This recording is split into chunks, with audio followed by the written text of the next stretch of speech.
पत्रकार मनीष कश्यप। जी हाँ, आप देख रहे हैं पत्रकार मनीष कश्यप को। आप देख सकते हैं कैसे इन्हें जंजीर में जकड़ लिया गया है। इन्हें छुड़ाने के लिए हमारे बॉलीवुड स्टार अक्षय कुमार और हमारे माननीय श्री उत्तर प्रदेश योगी सरकार भी इन्हें छुड़ाने की भरपूर कोशिश कर रहे हैं। किसी कारणवश इन्हें जंजीर में जकड़कर थाने में बंद कर दिया गया है। उन्हें छुड़ाने के लिए बहुत जनते जनार्दन सभी लगी हुई है।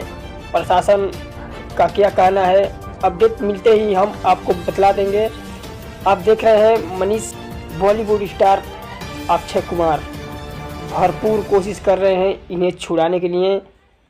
आगे का अपडेट आपको बहुत जल्द हम बतला देंगे।